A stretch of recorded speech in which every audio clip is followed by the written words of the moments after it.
Kalau tidak ada beberapa pertanyaan, kalau misalnya mau bertanya bisa pakai tulisan silakan. Nah ini menarik yang tadi disampaikan Ustaz kalau terkait apa yang ingin diluruskan oleh pertanyaannya terkait nanti ada toriko rifahiyah itu. Nah itu perbedaan apakah itu rifahiyah yang psikologi kerjaan ada ya? Apakah rifahiyah secara organisasi yang didirikan oleh Ahmad Rifai? Beda, itu rifahiyah zaman Ibnu Taimiyah dulu, sama namanya aja itu. Ya. Silakan. Tadi Bapak itu menyampaikan bahwa Ibnu Taimiyah bukanlah ulama yang ekspor atau spiritualis, tapi dalam kenyataannya beliau menjadi rujukan para ustadz atau para ulama yang tekstual. Dan yang kedua, apakah juga dalam di metodologi Taimiyah itu juga pendekatannya ada juga seperti itu dengan mazhab Syafi'i, misalnya dengan cara masalah pilar suatu hukum gitu. Ya itu akan produknya nanti hasilnya tentu akan mempengaruhi produk hasil ijtihad. Bismillahirrahmanirrahim. Assalamualaikum warahmatullahi wabarakatuh. Kita lanjutkan untuk sesi 2 ini menjawab beberapa pertanyaan yang tadi. Yang pertama terkait dengan rujukan orang-orang atau masyarakat saat ini atau yang sering nyebutnya dengan kelompok salafi. Rujukannya ke Syekh Ibnu Taimiyah. Sebagian mereka sangat skripturalis. Saya melihatnya begini. Kok mereka itu yang kelompok-kelompok yang sangat skripturalis ini umumnya mereka ini tidak melihat atau tidak mengambil pemikiran Ibnu Taimiyah secara utuh. Jadi diambil mana yang sesuai dengan kehendak mereka saja. Saya ambil contoh. Ibnu Taimiyah itu pakar mantik. Menulis 2 buku ilmu mantik. Satu namanya Ar-Raddul 'alal Mantiqiyin, kritik terhadap pakar mantik. Yang kedua Naqdul Mantik, kritik ilmu mantik, ilmu logika. Saya baca bukunya itu, Masya Allah, sangat mendalam kritikan beliau terkait ilmu mantik sebelum para filosof modern mengkritik mantik Yunan. Ibnu Taimiyah sudah duluan mengkritik mantik Yunan. Karena mantik Yunan itu fokusnya kepada kalau bahasa Arabnya itu namanya at-tasawwurat wa tasdiqat, terkait dengan gambaran-gambaran atau abstraksi-abstraksi yang ada di dalam otak manusia untuk membuat sesuatu itu dianggap benar. Semacam umpamanya ingin tahu kambing. Kambing itu apa? Kambing itu ya hewan yang berkaki 4. Oh enggak. Kuda kakinya 4 bukan kambing kan. Gajah kaki 4 bukan kambing.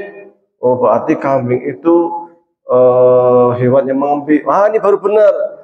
Tapi kalau orang buta, orang bisu, orang tuli bisa tahu kambing nggak? Jadi kita bilang berkaki 4, dia bilang hewan mengembi. Oh dia aja nggak melihat, orang dengar, repot gitu. Maka hal-hal yang sifatnya kayak gini Ibnu Taimiyah kurang serak. Bagi Ibnu Taimiyah ilmu yang paling real itu yang harus kita terjun ke dunia, ke alam nyata. Empirik istilahnya itu, penelitian langsung lah. Kalau ingin lihat apa itu kuda, bawa anak lihat itu loh kuda, itu langsung lihat, bukan didefinisikan gini. Meskipun kita buat definisi yang jamik manik kalau dalam ilmu mantik itu, yang sangat detail, tetapi kalau orangnya itu tidak pernah melihat langsung, ya hanya sekedar gambaran-gambaran yang nggak real. Itu diantara kritik Ibnu Taimiyah terkait dengan mantik Aristo. Nah ini sebelum pakar mantik Barat, siapa itu namanya? Kalau lupa saya. Abad 18 mengkritik mantik Aristo, Ibnu Taimiyah sudah duluan. Ini juga diajarkan ini di kalangan mereka. Mereka mengatakan mantik haram, gitu aja. Padahal nggak kayak gitu. Ibnu Taimiyah tidak mengakui mantik itu dia menulis sebuah buku satu-satu. Di dalam mantik itu ada namanya, kalau yang di sini yang pernah belajar ilmu mantik siapa? Oh, pernah belajar mantik. Oke, minimal ada gambaran berarti. Ilmu mantik itu dibagi menjadi banyak aslinya, dari 6 atau berapa. Tapi yang minimal itu dibagi menjadi 2. Satu namanya atas surat, satu namanya atas dikot. Tasawurat itu terkait dengan abstraksi yang ada dalam gambar otak manusia. Di dalam tasawurat itu bagi menjadi 5. Yang pertama al-jinsu, kedua an-naw', ketiga irdul am, keempat irdul khas, keempat al-faslu. Ini sekedar yang pernah belajar. Yang lainnya jadi pendengar setia. Nah, semua itu sifatnya abstraksi semua, gambaran-gambaran semua. Sehingga ketika kita hendak mendefinisikan sesuatu harus menggunakan yang namanya itu al-jinsu wal faslu.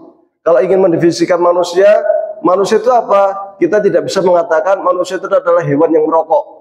Ya memang kambing nggak ngerokok, kucing nggak ngerokok, yang ngerokok hanya manusia, tetapi tidak semua manusia itu merokok.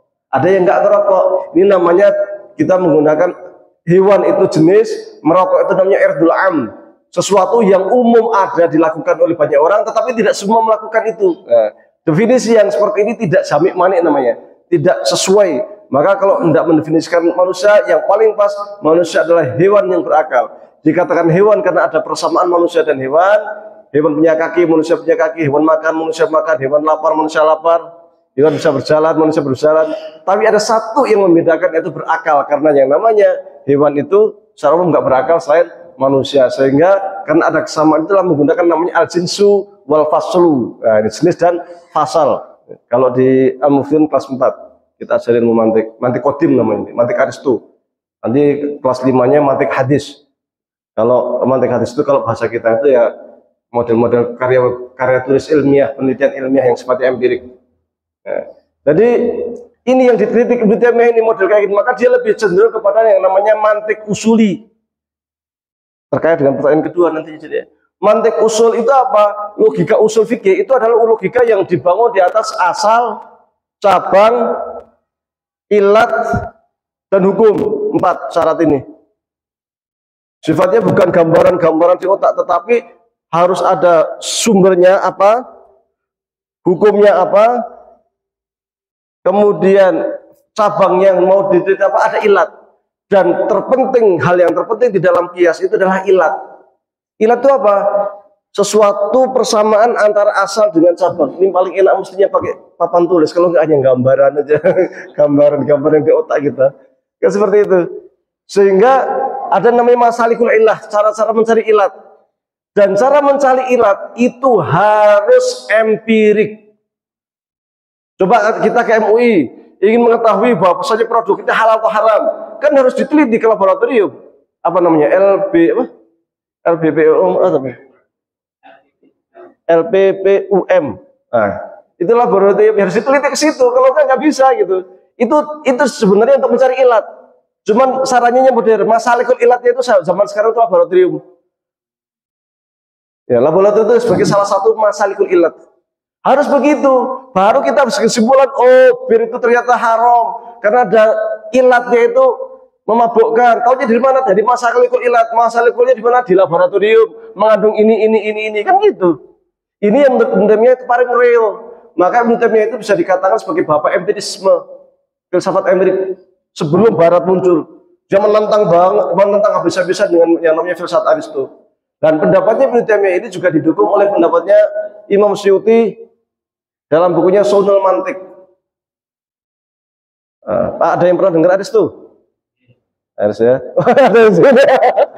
Mohon maaf, Pak. Ada filosof ternyata di samping kiri saya, baru nyadar. Aristo ini muridnya Plato. Plato itu muridnya Socrates. Itu zaman kisaran 500 tahun sebelum Nabi Isa lahir di Yunan. Ya. Kalau di pondok saya kelas 4 kita cari filsafat. Makanya udah dengar Socrates, Plato, Aristo itu. Nah, ini kemudian termasuk filsafatnya. Kalau kita baca bukunya Ibnu Taimiyah, Dar'u Ta'arudil Aqli wa Naqli, Masya Allah, luar biasa detailnya ketika beliau mengkritik Ibnu Sina. Detail sekali. Mengkritik Ghazali, detail sekali. Orang yang hanya para filosof istilahnya yang bisa mengkritik pendapat Ibnu Sina secara sangat detail dan sistematis. Karena menguasai filsafat Yunani itu sangat dikuasai oleh Ibnu Taimiyah. Nah, orang-orang kelompok Salafi yang sekarang ini, yang skripturalis itu, mereka mengharamkan filsafat. Ibnu Taimiyah belajar filsafat tuh. Kalau kita baca Ta'arudul Aqli wan Naql itu filosof besar, luar biasa. Kalau kita membaca Naqdul Mantiq, Ar-Raddul Al-Mantiqin, pakar logika luar biasa. Beliau bisa dikatakan meruntuhkan teori-teori logika Aristoteles dengan membangun logika baru. Sebelum Barat mengkritik logikanya Aristoteles, sudah didahului oleh Ibnu Taimiyah. Hebat Francis Bacon kalau nggak salah di Barat itu yang mengkritik siapa namanya Mantik Aristoteles. Tapi itu jauh sebelum Ibnu Taimiyah. Ibnu Taimiyah itu abad ke-6 Hijriah, ke-7 Hijriah. Atau abad ke-12 Masehi kisarannya. Kalau Francis Bacon kan abad ke-18, 17. Jadi jauh rentangnya itu sekian ratus tahun. Nah ini yang tidak dipakai oleh orang-orang Salafi. Ketika beliau mengkritik ilmu kalam, Al-Asy'ari itu ada di sini di Majmu' Rasail ini. Termasuk disebutkan kritikan-kritikan beliau terkait dengan mazhab Asy'ari. Juga sangat detail sekali dan kalam banget, menunjukkan beliau itu pakar ilmu kalam gitu. Tapi yang sekarang kan enggak, tahu-tahu ilmu kalam haram, filsafat haram, mantik haram, balaghah haram, itu aja. Padahal ilmu Taimiyah enggak kayak gitu. Ada yang lebih parah, belajar ushul fikih haram. Padahal Ibnu Taimiyah itu pakar ushul fikih, punya kitab namanya Al-Muswaddah. Dalam ushul fikih, kok tahu-tahu ushul fikih haram dari mana gitu. Nah ini yang saya sampaikan tadi, bahwa banyak orang-orang Salafi sekarang yang mengatakan merujuk ke Ibnu Taimiyah, tapi ternyata tidak totalitas, hanya mengambil parsial pendapat-pendapat yang sesuai dengan kehendak dia. Contoh lain terkait dengan ulul amri lah umpamanya. Ibnu Taimiyah itu selalu kooperatif dengan ulul amri, nggak pernah mengatakan oh Sultan Nasir itu tauhid, nggak pernah. Oh bertentangan dengan syariat, nggak pernah. Kooperatif, selalu kerjasama dengan pemerintah. Dipanggil sama Sultan Nasir, pengadilan Mesir, datang. Kooperatif. Meskipun dia udah tahu saya pasti akan dipenjara, tetap datang. Itu Ibnu Taimiyah. Jadi nggak pernah menentang pemerintah gitu. Nah, nanti akan kelihatan perbedaannya Ibnu Taimiyah dengan Wahabi di sini. Wahabi kan melawan Turki Utsmani, gerakan Wahhabiyah. Itu nggak pernah dilakukan oleh siapa? Ibnu Taimiyah. Jadi tekstualnya itu akhirnya ke sana. Jadi kesalahannya bukan di Ibnu Taimiyahnya. Ibnu Taimiyahnya luar biasa. Cuman mereka itu yang memahami Ibnu Taimiyah secara parsial sesuai dengan kehendak mereka saja, itu yang jadi masalah. Sehingga apa-apa diharam. Padahal Ibnu Taimiyah itu enggak menguasai ilmu mantik, menguasai filsafat, menguasai tasawuf. Malah punya buku tasawuf. Kalau tahu tasawuf jadi haram, bid'ah opo kan? Kalau Ibnu Taimiyah kan enggak, tasawuf yang gimana dulu, gitu. Nah, ini persoalan pertama. Yang kedua terkait dengan usul fikihnya yang asal cabang, hukum dan ilah, justru itu pijakan Ibnu Taimiyah di dalam filsafatnya itu, filsafat empiriknya itu, dia mendukung itu.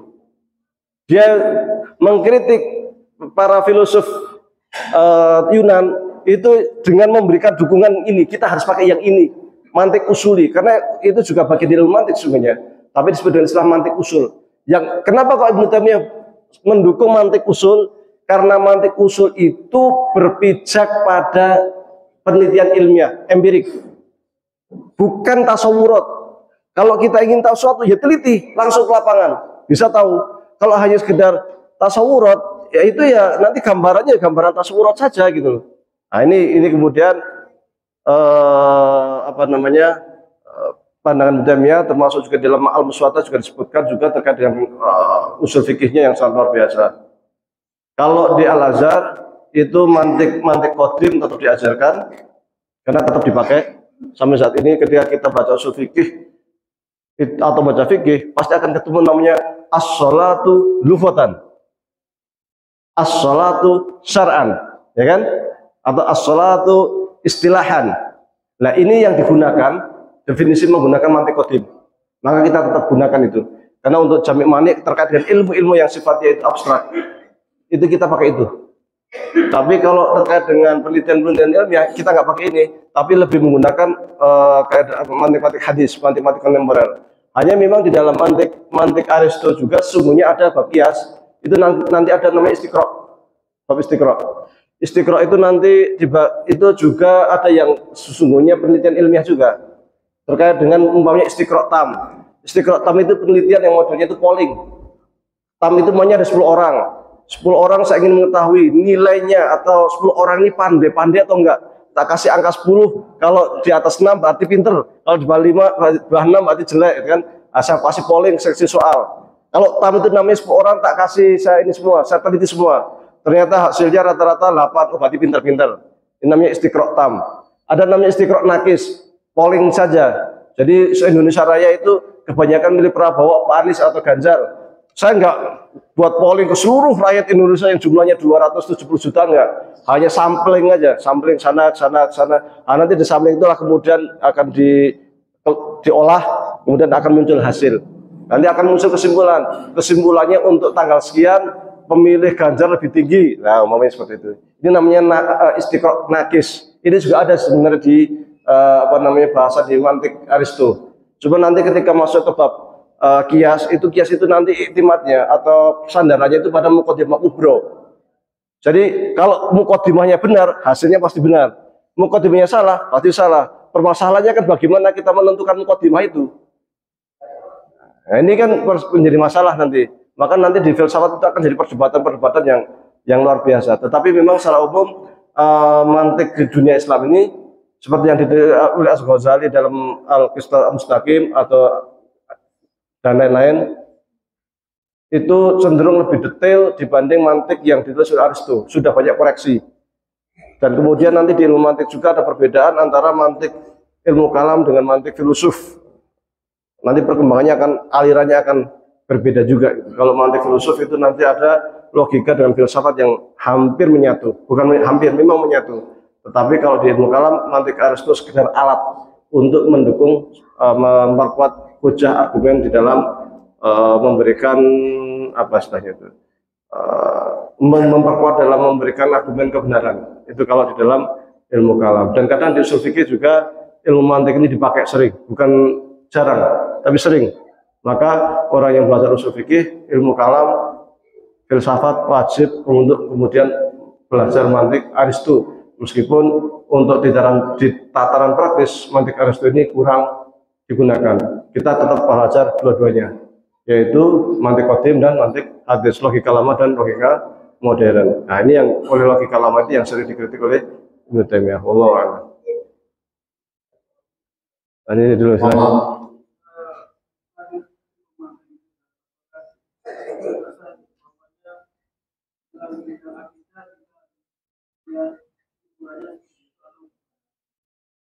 Akidah itu sederhana. Akidah itu bagi dua. Ada namanya usulul akidah, ada furu' akidah. Sesuai dengan paham Ahlussunnah wal Jamaah ya. Sesuai dengan paham Ahlussunnah wal Jamaah. Sesuai dengan paham Ahlussunnah wal Jamaah. Kalau kita itu terkait dengan usul akidah, siapapun yang yakin dengan usul akidah muslim. Contoh, dia yakin rukun iman, rukun Islam muslim. Meskipun dia membunuh, meskipun dia minum khamar, meskipun dia itu berzina dan sebagainya. Makanya dalam hadis dikatakan man qala la ilaha illallah dakhala jannah. Wa in saraqa wa in zanat. Semua yang mengucapkan la ilaha illallah masuk surga, meskipun dia itu mencuri dan berzina. Cuman permasalahannya seberapa lama dia akan mampir di neraka, kan gitu. Dan satu hari di neraka itu sama dengan khamsi nasanatin mimma ta'udun, 50.000 tahun seperti yang Anda hitung di dunia ini. Satu hari itu sama dengan 50.000 tahun. Hukuman terendah, paling ringan di neraka, kaki kita dikasih kerikil kecil dan otak kita mendidih. Paling ringan. Makanya jangan bercita-cita masuk neraka. Wah, maksiat paling juga saya udah la ilaha illallah kan masuk surga. Ya masuk surga, masuk surga. Mampirnya berapa miliar tahun di neraka? Satu tahunnya 50.000 tahun. Tinggal kalikan. Di dunia kena api dikit aja kita udah keriangan kan gitu. Jadi itu usul ya. Furu' akidah, nah ini kita berbeda-beda. Namanya apakah Allah itu, apa arti istiwa? Apakah Allah itu punya tangan, apa makna yadun? Apa makna yadullah fawqa aydihim? Apa yang dimaksud dengan wasi'a kursiyyus samawati wal ard? Wah, ini kan pembahasan yang akhirnya macam-macam. Nah, ini masuk ke furu' akidah. Kalau di HPT atau di paham Ahlussunnah wal Jamaah, paham-paham yang tidak sesuai yang kita yakini disebut dengan ahlul bid'ah. Paham yang tidak sesuai dengan yang kita yakini, mereka masuk pada paham ahlul bid'ah. Meski demikian, kita tetap selama mereka tidak radikal ya kita tolerin. Tapi kalau mereka radikal ya itu yang jadi masalah sebenarnya. Karena ada kelompok-kelompok mereka yang itu tidak mentolerin terkait perbedaan furu' akidah ini, sehingga banyak dari kelompok yang furu' akidah berbeda itu langsung disebut kafir. Contoh ISIS, Jamaah Islamiyah itu beda-beda dalam furu' akidah saja udah langsung bom, tembak, macam-macam lah. Nah, ini kan yang mengerikan itu. Jadi katakanlah nanti masuk ke ranah apa ya? Perbedaan juga terkait fikih, batasan fikih itu yang seperti apa, kemudian apakah persoalan ini itu masuk hadiah atau enggak, itu juga masalah. Terkait seperti tawasul kan kalau Ahlussunnah wal Jamaah memasukkan perkara fikih bukan akidah, tapi sebagian kelompok Wahabi memasukkan ke perkara akidah, sehingga orang tawasulan ke kuburan dianggap musyrik. Kalau musyrik udah boleh dibunuh itu. Makanya kemudian di Timur Tengah sana banyak orang-orang sufi yang dibunuhin kan waktu perang ISIS itu.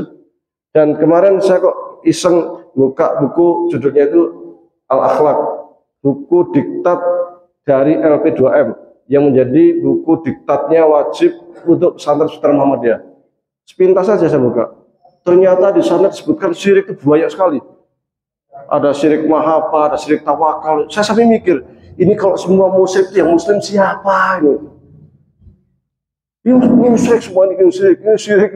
Syirik banyak sekali. Kalau dipaham kita Ahlussunnah wal Jamaah sederhana saja. Mereka yang percaya sama rukun Islam, rukun iman, itu muslim. Kalau maksiat, itu asli gitu aja. Tapi kalau kita mencintai harta melebihi cinta Allah dia musyrik, wah masalah itu. Di situ disebutkan musyrik itu namanya musyrik mahabbah. Kalau implikasi musyrik itu apa? Sembelihan mereka haram kita makan, haram kita menikahinya, kita sholat di belakangnya sholat nggak sah. Kalau dia meninggal harus dikuburkan di selain pekuburan umat Islam. Kalau punya anak, dia punya harta, anaknya nggak dapat warisan. Banyak implikasi musyrik itu, nggak sederhana. Tapi kalau Anda baca itu kitab Al-Akhlaq itu buku diktat wajib dari LP2M itu untuk pesantren Muhammadiyah. Banyak sekali musyrik itu. Hanya kita mencintai mobil kita melebihi cinta Allah saja langsung musyrik itu. Kalau di Ahlussunnah nggak musyrik, itu muslim tetap tapi pelaku maksiat. Karena mestinya Allah lebih dahulukan. Kalau lebih mencintai harta, yaitu maksiat itu. Itu aja itu. Tapi muslim. Kalau disebut musyrik, wah terlalu abot. Nah, terlalu berat. Apalagi kalau sampai tawasulan sebagai musyrik. Wah, yang muslim nanti cuma kita. NU, sopo kafir musyrik semua. Nggak sah kita makan sembilan mereka. Nggak sah menikahi mereka. Menikah sama mereka wajib diceraikan. Bahaya itu kan. Implikasinya nggak sederhana. Jadi terkait furu' akidah itu mungkin ya selama masih dalam batas-batas tertentu kita toleran. Selama usul akidahnya sama, maka kita yakin dia muslim. Selama kayak LDI maunya. LDI kan aneh-aneh itu. Kalau kita sholat di masjid dia, dipel itu. Tapi selama dia percaya rukun Islam, rukun iman, muslim. Cuman ahlul bid'ah, sesat gitu aja. Pemikirannya aneh-aneh. Kecuali kayak Ahmadiyah, percaya ada Nabi setelah Nabi Muhammad. Maka otomatis mereka kafir. Siapapun yang mengakui ada Nabi setelah Nabi Muhammad, kafir. Itu akidah kita, Ahlussunnah wal Jamaah. Kecuali mereka berkeyakinan Mirza Ghulam Ahmad itu wali, karena ada yang berkeyakinan demikian. Maka mereka tetap muslim. Tapi karena beberapa ajarannya itu juga menyesatkan, diantaranya adalah mengilgha atau mengcancel syariat jihad, maka mereka itu sesat. Nah, jadi hati-hatilah kita dalam memberikan statement syirik. Selama mereka itu percaya rukun iman, rukun Islam, udahlah muslim itu aja. Maka Imam Asy'ari di dalam satu riwayat mengatakan isyhadu anni la ukaffiru ahadan min ahli qiblah. Saksikanlah oleh kalian bahwa saya tidak mengkafirkan siapapun, satu orang pun yang masih ahli qiblah. Maka ketika kita membaca kitab Maqalatul Islamiyin, satu pun tidak ada kata-kata dia yang mengkafirkan Syiah, mengkafirkan Mu'tazilah, mengkafirkan Khawarij. Dia hanya menyampaikan begini, tapi tidak dikafirkan. Karena bagi Imam Abu Hasan Asy'ari, mereka suatu muslim, namun muslim yang asli. Beda dengan kelompok sekarang, ada sebagian kelompok, wah Syiah kafir, Syiah musyrik, gitu aja kan. Wah itu yang kuburiyun, orang yang suka ziarah kubur, kuburiyun, musyrik, suka tawasulan, musyrik. Kan banyak kelompok-kelompok yang sekarang ini berkembang seperti itu. Nah, ini masalah, ini buat perpecahan di masyarakat. Bukan persatuan, tapi perpecahan. Nah, ini yang kita hindari. Wallahu a'lam. Silahkan. Pada hakikatnya setiap muslim itu menginginkan surga seperti yang dijanjikan di dalam Al-Quran dan akan neraka.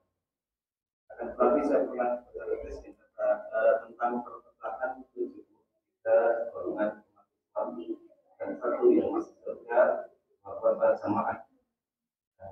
Terkait tadi Ibnu Taimiyah itu berpaham apa dia atau sering disamakan dengan pemahaman syariat dan iman itu dianggap keluar dari agama. Nah, yang saya pertanyakan itu bagaimana Allah menilai setiap muslim walaupun mungkin dianggap di luar agama, tapi dia beribadah maksud dengan urusan ikhlas. Sedangkan seseorang yang mengaku ahlu sunnah wal jamaah, tapi dia menyebarkan masalah ibadah maksud dia benar. Wallahu yahkumu bainakum fima kuntum fi takhtalifun. Soal nanti di akhirat bagaimana, itu serahkan sama Allah. Kita nggak bisa mengatakan Allah harus begini, Allah harus begini, itu kita nggak tahu.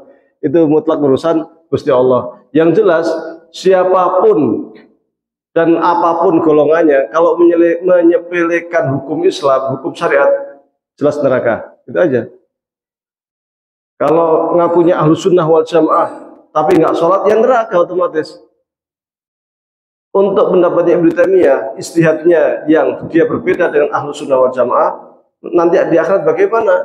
Itu hanya Allah yang tahu. Kita serahkan sama Allah. Yang penting kita yakin akidah kita benar dan kita berbeda dan boleh, udah kita aja. Nanti biar di akhiratnya itu bukan urusan kita. Wallahu a'lam.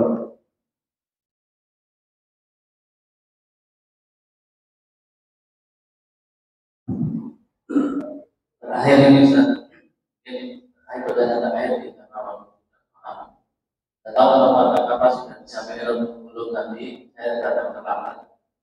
Ibnu Taimiyah yang katakan dan Syekhul Islam. Makna dan yang memberi gelar itu siapa? Kalau saya tinggal informasi. ya.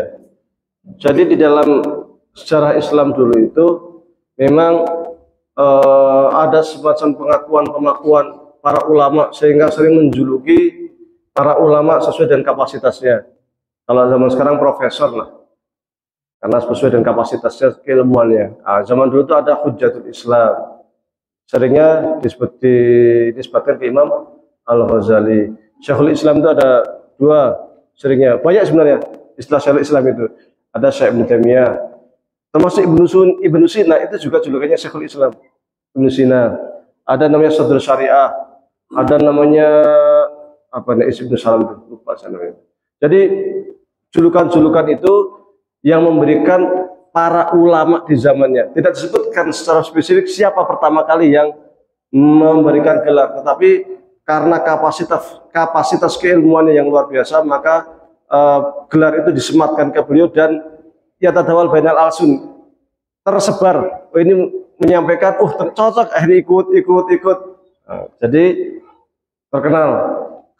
Sama kalau zaman sekarang itu Syekh Sya'rawi, Imamul Mufassirin. Syekh Sya'rawi, julukannya kan Imamul Mufassirin kan.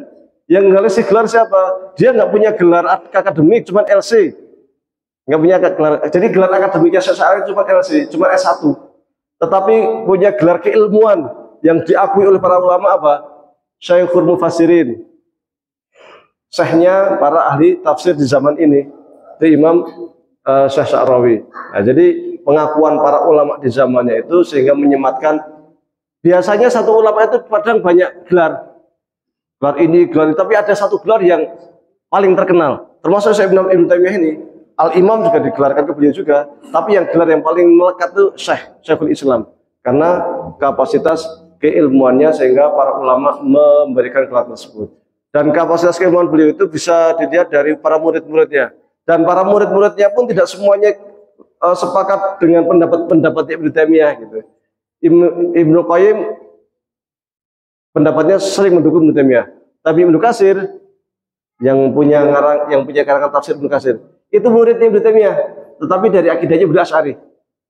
Imam Zahabi kan juga gitu ya. Muridnya Ibnu Taimiyah tapi akidahnya Asy'ari, berbeda dengan Ibnu Taimiyah. Tapi mereka tetap sangat hormat dengan gurunya. Jadi boleh murid kok berbeda dengan guru itu dibolehkan, nggak ada masalah. Dan Ibnu Taimiyah itu salah satu mungkin ya, salah satu yang menyebabkan beliau sering keluar masuk penjara juga adalah bahasa beliau yang digunakan. Beliau itu kalau nulis itu tajam sekali, to the point, menembak tanpa tedeng aling-aling. Kalau bahasa Jawanya itu ya nggak, kurang halus istilahnya itu. Langsung aja kamu begini salah, ini to the point. Tapi logikanya main gitu.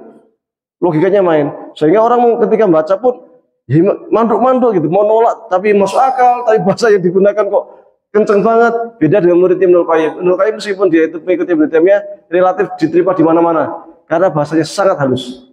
Halus sekali Ibnu Qayyim itu. Lembut bahasa yang digunakan.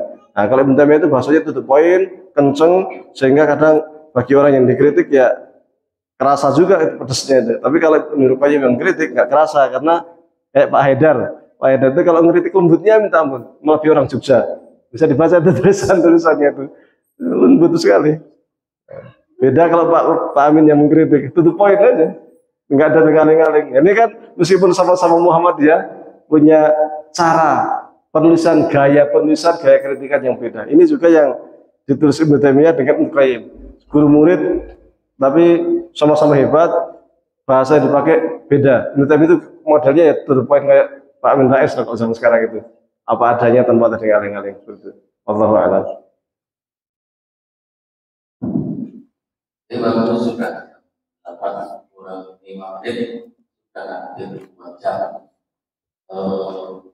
Kami mewakili dari kami masjid dan seluruh jamaah kajian malam Rabu dan jazakumullah khairan ini dan para santri yang hadir pada kesempatan malam ini. Insyaallah kita akan sambung dengan malam Rabu yang akan datang dengan tema yang berbeda atau tema yang sama. Dan sekali lagi bagi sama yang mau bertanya siapkan mulai dari sekarang pertanyaannya lewat tulisan, monggo dikumpulkan di pertemuan berikutnya. Mari kita tutup dengan doa penutup majelis. Asyhadu an la ilaha illallah. Demikian kurang lebihnya mohon maaf. Wassalamualaikum warahmatullahi wabarakatuh. Waalaikumsalam warahmatullahi wabarakatuh.